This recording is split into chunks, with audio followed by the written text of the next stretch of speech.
Devastation, destruction, sorrow.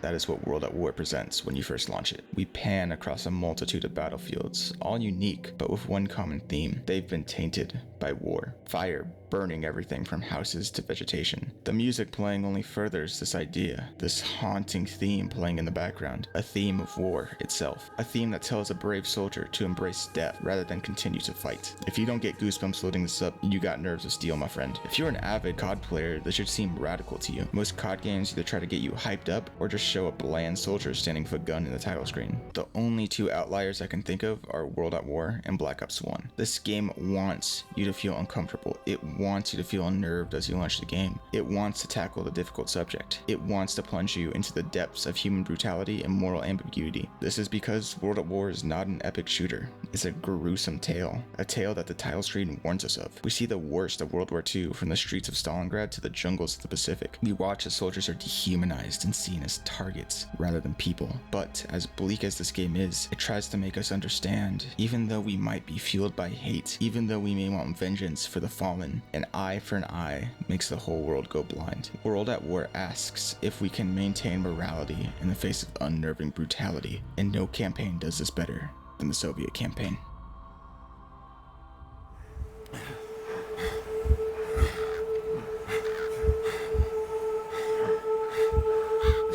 The Russian campaign starts with our character laying in the dirt. The birds are already picking at our corpse. We're supposed to be dead with our other comrades in this fountain. The dirty gray adds on to this feeling. There is no life here, and the only color which stands out is the blood from the dead. When our character is finally able to come to, he doesn't see any hope of an afterlife, but more despair. The music angelic, a choir of death. Our comrades are being gunned down one by one. The German who jumps onto the fountain almost does it like a game, trying to shoot Russians like a war hero. He's so lackadaisical about it, kicking over a body with the sheer confidence nothing can be done against him. He's our first example of the dehumanization process. This German soldier doesn't see these Russians as people, but target practice where he can act as an Aryan hero. To him, this is just squashing bugs that are powerless against him. It's only after our soldier starts to move that the mission title appears, Vendetta. And we hear the music shift from an angelic choir to a brutal orchestra of war. The same theme that plays on the title screen echoes at us in Stalingrad. Upon crawling our way through the fountain, we meet Reznov. If you pay attention, you can see him in the first frame of the mission, but he blends in immaculately. Immediately, we can see this is a veteran of the German campaign. He knew his only hope of survival was to play dead and await his chance. That chance is us. We crawl through the fountain, and the music seems to shift to a bleak determination. The bleak determination of Reznov.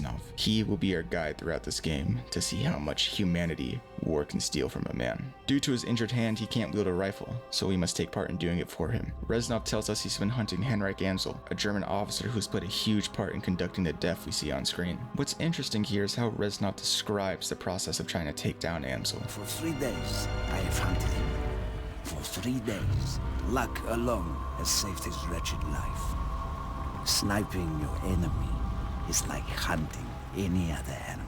Just as the Russians are no longer human to Amsel, Amsel and the Germans are no longer human to Reznov. Amsel is game to him. He should be treated like you would treat a deer in the woods. Yet we don't blame him. Should we blame him? We see the destruction Amsel's brought. We know the destruction the Nazis themselves have brought. We know Amsel deserves to die, so we don't question this. And we take Reznov's lessons to heart and make our way through Stalingrad. We never really learn who Reznov was before the war. We only get hints towards who he may have been. When we enter the tavern in Stalingrad, he talks like he's been here before, that if he closes his eyes, it's almost like he can remember the specific conversations that he talks about. But as soon as he opens them, cruel reality sets in. This tavern is destroyed, along with any hopes of Reznov being able to return to those conversations. Dmitri and Reznov are still among the living, but they died in that fountain. Any humanity once had is gone, and is replaced with a burning desire to see the Germans share the same fate that many people within Stalingrad faced. Their vendetta is set. One day things would change.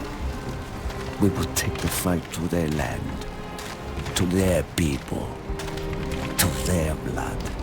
As we continue to follow Reznov, he speaks more of Amsel as an animal, even referring to him as a creature. This follows to other German soldiers. When we're in a sniping match, after we kill the other sniper, Reznov tells us good hunting. Again, all these German soldiers are nothing more than animals to Reznov. Animals to be killed with no thought. But once more, we don't blame Reznov in this moment one bit. The Germans are invading, they are murdering with no discrimination.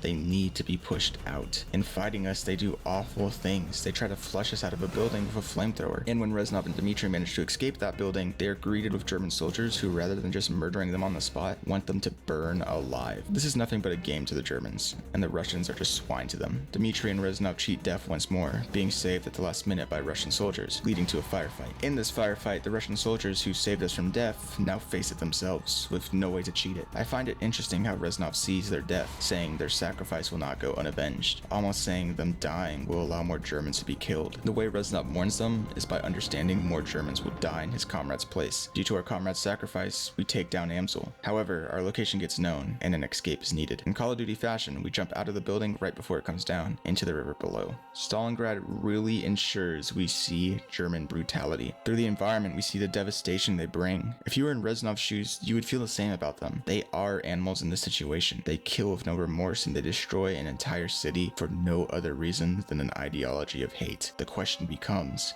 can the Russians be better?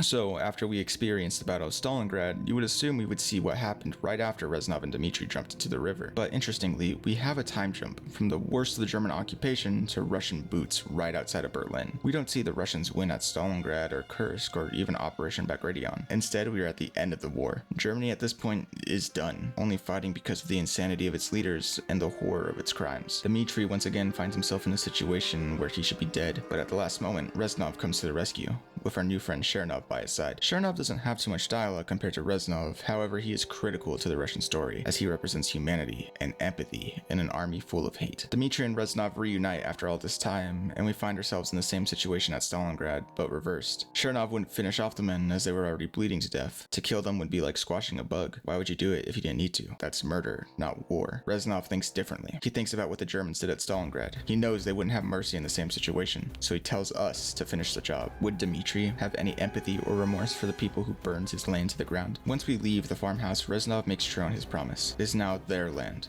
their people, their blood. We burn wheat fields and shoot Germans as they retreat. As we get deeper into the mission, we begin to see this moral back and forth that happens between Chernov and Reznov. Chernov says what's true. Reznov enjoys this. He relishes in the slaughter of Germans. But to Reznov, this slaughter isn't fun. It's vengeance. It's the vendetta he developed in Stalingrad. How can he have empathy for these people? They destroyed his city. They killed his friends. They took his humanity. Yet a good question to ask is, how many of these men at this point were actually at Stalingrad? How many of these men are just conscripts defending their home? At the end of the mission, Reznov gives a speech on how they will march to Berlin, and they will have revenge. For the next Russian mission, we actually somehow travel back in time. And the only really important bit is at the end. Reznov speaks as we get into the train to Berlin. Fortune is what led the Russians here, and now the Germans will see just what exactly they unleashed. But we already know about Reznov's revenge boner. What I find more interesting is how he calls Dmitri the heart of the army, that if he never dies, the army can never be broken. My question is why? And why are we the heart of the army? Is it our ability to cheat death time and time again? Perhaps that plays a part. It connects to the Russian army seemingly cheating death time and time again. But perhaps it plays more into Reznov. Dmitri has been by his side, killing Germans since Stalingrad. In my mind, he shares the same mindset as Reznov to earn his praise. To a different extent, he also represents the ideal of communism, an unknown soldier who now leads the charge into the heart of the great enemy, an unknown soldier who knows Berlin must burn.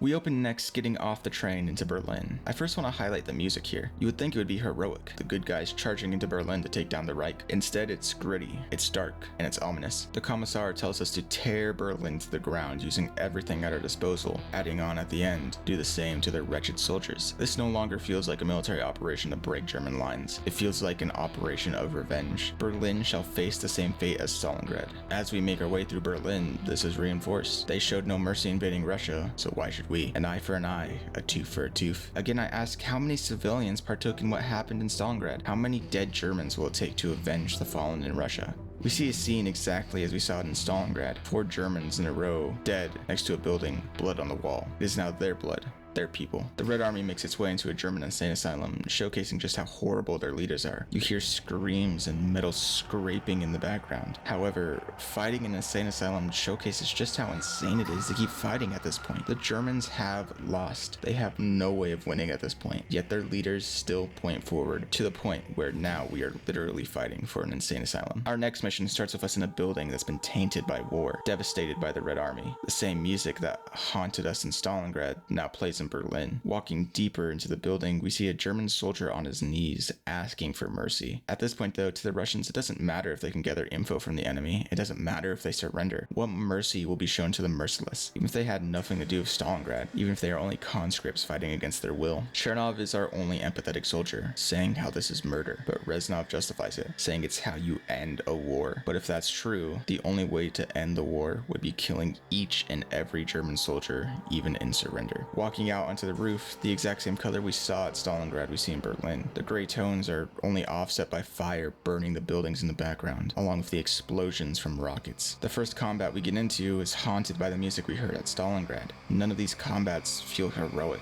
They feel dirty and gruesome, just like those same combats in Stalingrad. Deeper into the building, we hear the Ride of the Valkyries, which is about Valkyries taking fallen soldiers to Valhalla after a heroic death. This almost states that the Germans who still do believe in the cause know it's not a winning struggle, that they will die for the Reich, but in their death, they will be remembered as martyrs. Making it onto the streets of Berlin, what the devs are trying to show becomes pretty obvious. Reznov got his wish. Berlin is burning. Buildings are collapsing.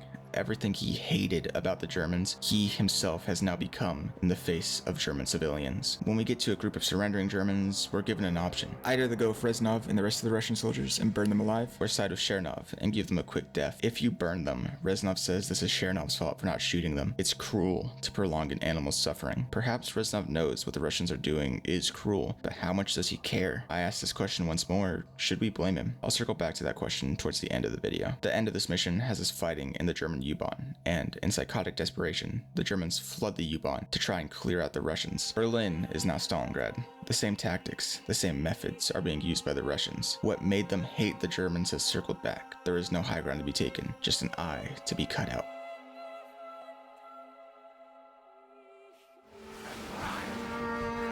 Which do you think will lead us home?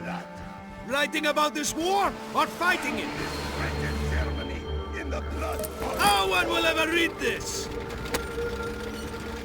If you lack the stomach to kill for your country, at least show me that you are willing to die for it!